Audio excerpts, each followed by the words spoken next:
So today I'll be discussing one of the biggest and most impactful rulings that have unfortunately ruined the experience of a lot of players. Actually, let me rephrase that. The ruling is actually good and would help out a lot of people if they understood it, but unfortunately not understanding it and not being aware of its existence led to some people's downfall. I am talking about proceeding to the next phase when time gets called. But before explaining the ruling, let me just tell you a little story real quick. In Nats of 2019, I had a very interesting encounter where I had a mirror match of Danger Thunder Crusader Guard Dragon. On game 3, I Mystic Mined my opponent after he used Sekka's Light so that he couldn't use any monster effects or spells or trap cards. Let that sink in, you can't do anything under Mystic Mine and Sekka's Light. On the very last minute and a half of the game, my opponent proceeded to do a lot of completely useless actions like, checking the monsters and then linking them off, and then keep linking off these monsters, summoning more monsters from the hand and then linking them off again, and then tribute setting a monster. The goal of that isn't to do anything productive, but rather to burn time from the clock in order to give myself, the least amount of time as possible, and honestly, I really have nothing against that.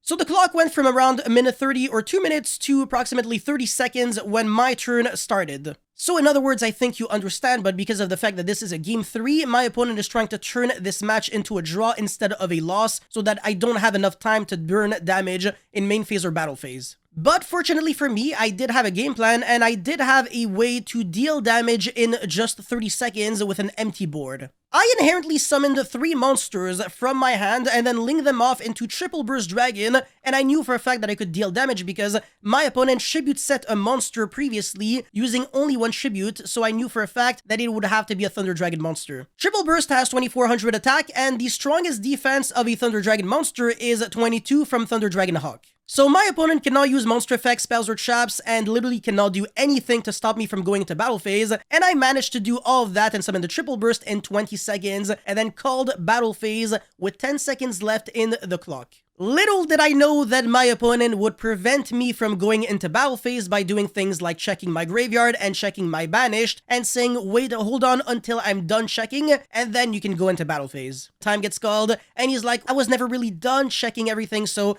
unfortunately you're still in main phase and you can't attack me. I, called bullshit on that, so I called the judge and I explained the situation. Both of us explained the situation, honestly, what really happened. I even said my opponent wasn't even slow playing or anything. What he's doing is technically legal, like you really are allowed to check your opponent's graveyard and banished, but unfortunately the judge ruled against me. And given how unexperienced I was at the time, and I didn't really have any mentor to explain to me the rulings, I really didn't know that you could and should appeal to the head judge when you are absolutely not satisfied with a ruling. And it's actually really funny because this is the kind of situation where if I did appeal to the head judge, I would have had the match win because at the end of the day, I was right and my opponent and the judge were both wrong. The reason for that is simple. In Yu-Gi-Oh, there is something called declaring intent. If you explicitly say that you're about to move to the next phase when time gets called, and time gets called on the phase that you're currently in, you can still go into the next phase after, resolving whatever chain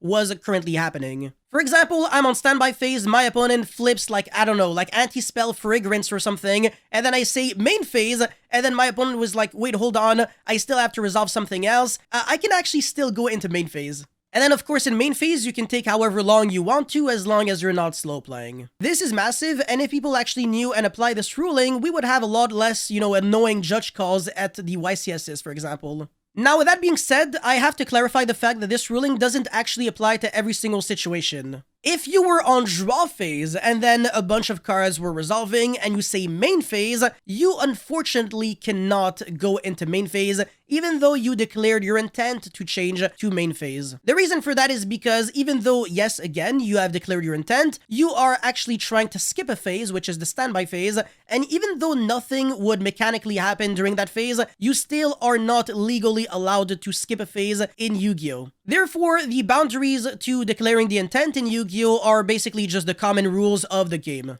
In regular time, you can't skip a phase, so in time, when you are declaring your intent, you still cannot skip a phase. You also can't really play stupid. The rules actually don't change, they remain the same. This can play both in your favor and also against you, depending on the situation. But the goal of this video is not to make you, better at abusing the rules and making you like a cheater or something, but rather the opposite. I would like for people to have, more awareness on the rulings that can actually alter the outcome of the match. And, at the end of the day, just try to make your experience a little better in this game. But yeah, that's pretty much it for this video, guys. Thank you so much for watching. Don't forget to like and subscribe, and I'll see you guys very soon. Peace.